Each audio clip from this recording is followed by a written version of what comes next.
Salut tout le monde, vidéo exceptionnelle, on va voir comment finir Fear and Hunger 2 Termina, restez bien jusqu'au bout et à la fin vous saurez finir Fear and Hunger 2 Termina sans aucun problème.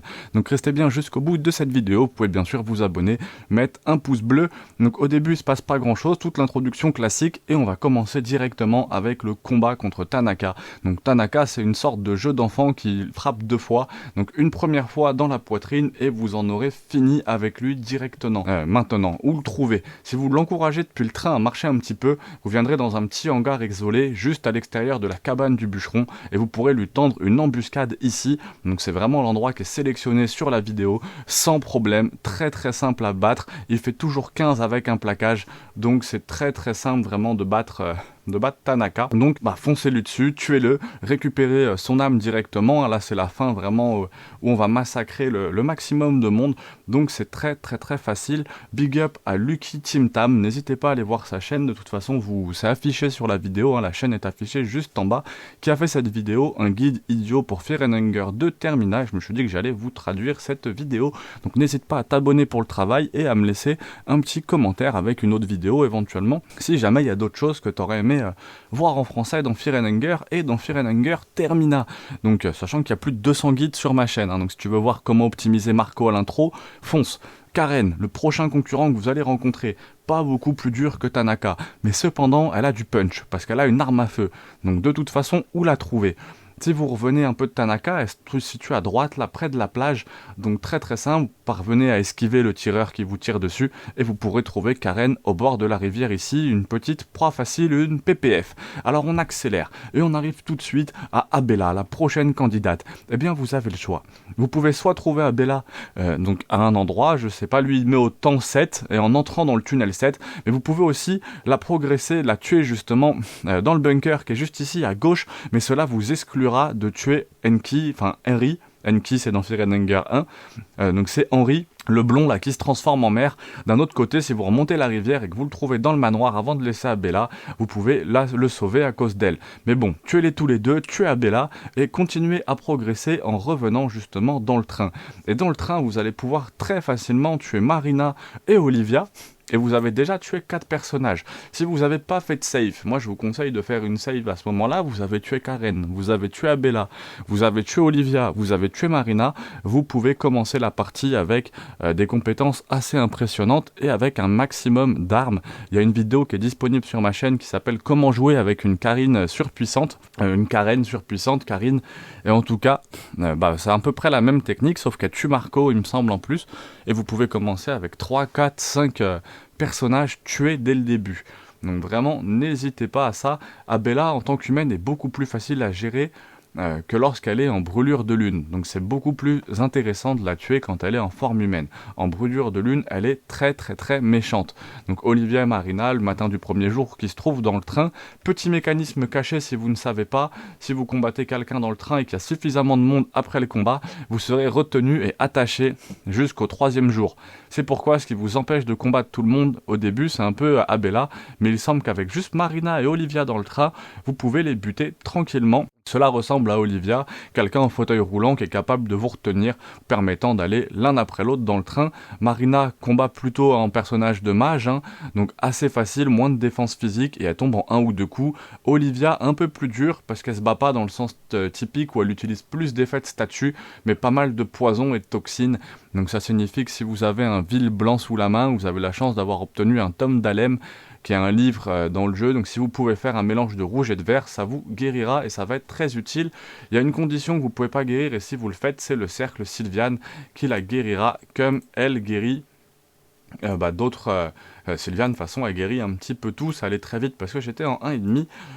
N'importe quoi, donc il se trouve dans le train le matin du premier jour. Prochain personnage, Osa. Osa partage beaucoup de choses similaires avec les mages jaunes du premier jeu. C'est en fait ce qu'il est dans Termina. Maintenant, ce qui est étrange, c'est que c'est pas comme les mages jaunes, justement, dans le premier jeu de Fear and Hunger. Vous ne pouvez pas les arrêter avec le rituel ou le rituel. Danser en lui cassant les jambes ne sert à rien. Tu verras que lui, il le fait ici en pensant que ça fait quelque chose. Et justement, ça n'a servi à rien, à part le blesser suffisamment. Le bras du sceptre pour qu'il ne puisse pas lancer ou qu'il ne peut pas lancer blessing sur toi. Si tu peux t'en sortir et surmonter les méfaits des rats, tu devrais aller bien. Donc là on voit bien sûr le Kaiser, le garde, Le matin du premier jour, si tu vas au stand de confession, confesse tes péchés, puis quand tu sortiras, il sera le confesseur, le gars à qui tu as raconté tes péchés. Et là, tu peux l'attaquer et le faire tomber. Donc tu dois le frapper 2 fois. Comment obtenir un double échec? Comment la danse rituelle? Tu ne le fais littéralement pas, Marco, mon frère en Jésus-Christ. Tu n'as pas les jambes, comment vas-tu danser? Ce n'est pas vraiment un combat. Si tu peux arriver à la base de la tour de lune le matin du premier jour, il aura une confrontation avec donc le Kaiser. Et si vous l'achevez ici, vous obtenez une âme aussi simple que cette tour de lune. Bon, effectivement, il faudrait peut-être éviter, je pense que le Kaiser, c'est un combat de trop. Donc l'âme chaotique. Ok, repose-toi un peu, et cette première fois, on progresse un peu. Et là, on va pouvoir battre, lui, mec, c'est un connard, mais on va pouvoir battre Henrik.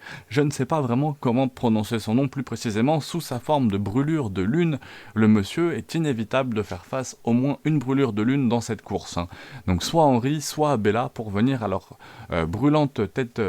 alors, brûlure de lune, c'est le premier jour de l'après-midi. À ce moment-là, après avoir progressé, c'est seulement l'un des deux qui se transformera en Moonscrotch, en brûlure de lune. Donc soit Shagar d'Abella, qui est très très très difficile à battre.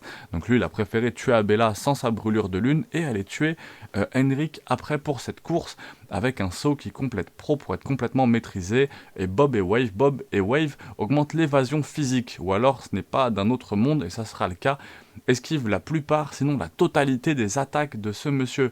Donc ouais, très très très puissant, ce qui signifie que vous êtes libre de riposter sur sa poitrine, et avec l'anneau de sangsue mongère que vous pouvez récupérer dans le grand magasin, vous soignez tous les dégâts qu'il a subis. Donc il a fait la vaisselle. Voilà comment gérer le monsieur qui est dans le manoir du maire le premier jour. Après-midi, nous arrivons à notre deuxième jour de jeu, et la dernière qui a brûlé, donc une brûlure de lune qui se produit le premier jour de l'après-midi, donc c'est Samur. Maintenant, je crois que tu peux la trouver, mais je n'ai pas cherché où la trouver. Lui, il l'a pas trouvée le matin du premier jour. Tu peux peut-être la rater de peu. Mais en après-midi, elle a Moonscrotch en dysmorphie maintenant. La dysmorphie fait vraiment mal. La dysmorphie peut lui faire mal aux 2 bras, ce qui signifie que vous êtes assez malchanceux pour qu'elle vous fasse doublement mal avec vos bras. Vous subirez 100 HP de dégâts, ce qui signifie que vous êtes probablement mort. Donc la stratégie d'utiliser pour la contrecarrer est en fait pour guérir évidemment. Et B, j'ai entraîné Marco à la vitesse et à l'agilité, comme on l'appelle dans ce jeu. Donc si vous avez une agilité suffisamment élevée par rapport à votre adversaire, vous obtiendrez un supplément. Tournez maintenant si vous ne l'avez pas, ou si vous ne l'avez pas entraîné, pas de souci, vous pouvez réellement apprendre la danse rapide. Donc si vous ne pouvez pas passer le premier jour à mettre en place une danse rapide comme l'un des jeux plus anciens, vous obtiendrez un tour supplémentaire, quoi qu'il en soit. Donc vous configurez cela, vous guérissez des dégâts, et ensuite avec votre action libre, vous devez vraiment espérer que vous pourrez vous casser un bras. C'est à peu près ça. Elle est dans la dimension rouge de l'église, donc si vous allez au sous-sol, va là-bas et elle sera là, et elle va se transformer en dysmorphie, et c'est le premier jour après-midi. Donc un peu compliqué, j'ai pas tout compris. Si vous voulez savoir exactement là où elle se situe, de toute façon j'ai fait une vidéo qui s'appelle Comment retrouver chaque personnage de Fear and Hunger Termina, donc n'hésitez pas à aller regarder. Donc l'âme rayonnante, ici nous sommes dans cette petite cabane, et donc après il va aller trouver Dan. Donc il continue à tuer Dysmorphie, sa Marie, mais ouais, regardez vraiment ma vidéo, comment trouver chaque personnage de Fear and Hunger Termina. La vidéo elle a fait moins de 100 vues, et avec ça vous pourrez localiser facilement chaque personnage. C'est pour ça que je m'attarde pas plus que ça sur leur localisation dans cette vidéo. Donc là dans la cabane il tombe sur Dan, qui est vraiment pas particulier, c'est censé être un médecin du groupe médical professionnel, et tout ce qu'il utilise est un scalpel. Donc si vous pouvez simplement vous débarrasser du scalpel, vous devriez pas avoir de mal à le faire en tant que Marco. Pas vraiment puissant, vous pourrez le comparer à votre tour, et dans une position particulière. Si vous allez à droite du manoir du maire et juste au-dessus de la berge de la rivière, vous avez déjà combattu Karen. Donc lui il est en fait juste au-dessus de Karen, dans la petite cabane qui est assez facile à localiser. Si vous avez joué un petit peu au jeu, Karen et Dan, vous savez où ils sont, c'est très très très facile. Donc une fois qu'il a massacré Dan, le prochain combattant, donc il arrive toujours pas à dire son nom correctement, il me semble que c'est Caligura, exactement, c'est Caligura, comme sur la vidéo, là je suis dans le vrai complètement. Donc ce type en fait ne m'a vraiment rien dit où il était dans le jeu. Donc lui il a eu la rencontre, il l'a rencontré de façon complètement aléatoire, mais en dormant tout simplement. Donc c'est dans le manoir du maire, faut dormir dans le lit, et Caligura va venir et il va vouloir en découdre avec vous. Il va vouloir se battre justement avec vous. il n'y a pas vraiment grand chose pour me dire où il est. Le deuxième jour, donc quand il a une marne de mousse croche, que vous jouez en tant que Marco ou Abella, si vous essayez de vous reposer, ah oui, pour un Marco, il y a 50% de chances qu'il vienne vous voir et il viendra vous parler ou vous battre en fonction de votre résultat. Et Abella est assuré qu'il se présentera à 100% du temps. Donc si vous dormez avec Abella, il vient forcément vous voir. Si vous dormez avec Marco, c'est 50-50. Pourquoi? Si vous avez la réponse, n'hésitez pas à en parler en commentaire. Je ne sais pas vraiment si c'est à cause du jour, du soir. Franchement, bonne question, parce qu'on a essayé de faire progresser le temps et lui, à la place, il l'a interrompu. Donc c'est le jour, un soir, par opposition au jour de matin. Donc si vous jouez quelqu'un d'autre en tant qu'un qui n'est pas Abella ou Marco, je suppose que vous devrez attendre le deuxième jour et prendre soin de sa forme brûlée par la lune. Donc ce qui va être beaucoup plus dur, parce que s'il est brûlé par la lune, ils font très très très mal. Là on se rend compte qu'au final il n'a pas eu de combat si compliqué que ça. Il a battu Dysmorphy, qui est un petit peu compliqué, Henrik en forme de lune, qui est un peu compliqué, mais en soi pas tant que ça. Et donc le dernier concurrent, Auguste, août n'est pas vraiment le mois d'août, hein, c'est pas vraiment dur, je vais être honnête, à cause des dégâts qu'il a infligés ou quelque chose comme ça, des statistiques, donc vous savez que vous ne pourrez peut-être pas le guérir ou que cela vous inflige peut-être quelque chose, un tirage au sort maintenant, d'autres formes de lune ou des haricots, des moonscrosh, je comprends qu'il y a un truc à lancer que vous pouvez perdre, il est à sa connaissance le seul qu'il a eu dans sa partie qui avait un tirage au sort en tant qu'humain. Et comme Ragnarvalder avant lui, je sens que ce tirage au sort vous enlève la tête. Donc là il s'est transformé ou je sais pas, non? Ah non, il a fui. Il a réussi le tirage au sort et en 2 tours, il a cassé l'arc, ce qui a annulé son tirage au sort et puis il l'a emmené à partir de là. Mais il est juste à la périphérie de Préville, donc juste à l'extérieur de la nouvelle agence de presse. Si vous montez une transition et que hop, c'est en dessous, donc ouais, bien sûr, il y a le gros dégueulasse là, Needless, qui lui tombe dessus. Peu importe comment on l'appelle, le bar dans cette petite zone entre les deux, mais en dessous de la porte métallique, le deuxième matin, il se battra contre une lune villageois brûlée. Et si vous allez, vous pouvez les nettoyer et y amener son âme. De toute façon, c'est le deuxième jour matin, donc il saute encore une fois, juste pour expliquer un peu le combat final. Donc avec le combat de Perola, là encore, son début ou son étape initiale, Bob et Wave sont très très bons, et le meilleur mouvement, car pour une raison quelconque, la météorite lunaire et sa pluie de plumes sont toutes deux des attaques physiques. Donc Bob et Wave, vous pouvez les esquiver la plupart du temps. Très important, parce qu'il pleut, parce que le compteur fait beaucoup de dégâts, je pense que c'est de l'ordre de 40 à 45 dégâts, mais la pluie de plumes frappe 5 ou 7 ou 8 fois, donc vous allez être touché encore 30 à 40 et potentiellement plus. Donc Bob & Wave peut vous permettre de vous débarrasser de cette première section.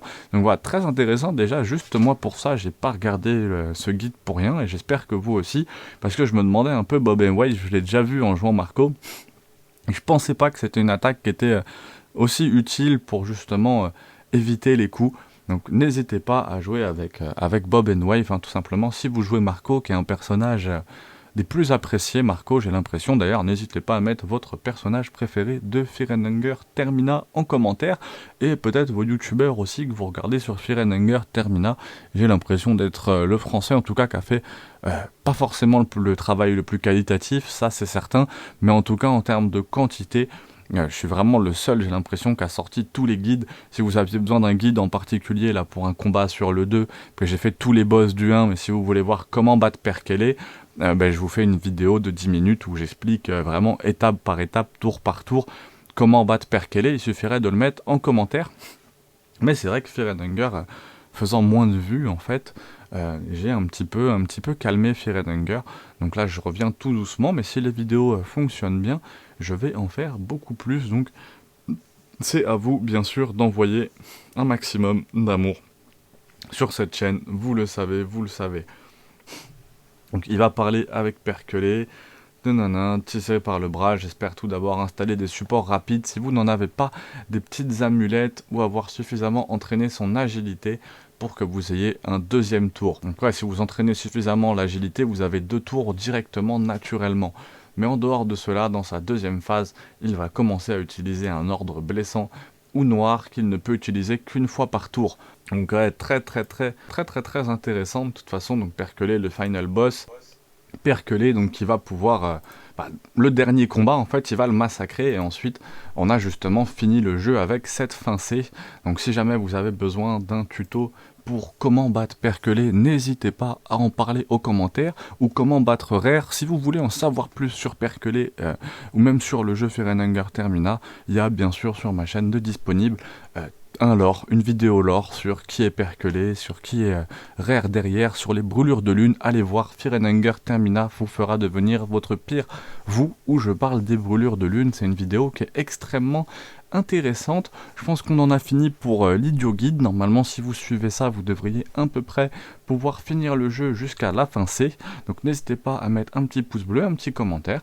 Qu'est-ce que vous voulez voir d'autre sur Fire and Hunger Termina? De toute façon, je vais faire d'autres speedruns. Il y a 3 speedruns qui sont en dessous. On va faire un idiot guide sur les autres fins, mais là au moins c'est fait sur la fin C. J'espère quand même que ça vous aura plu. J'essaie d'être le plus clair possible. Je ferai encore mieux pour les prochaines vidéos. Donc abonne-toi et pouce bleu.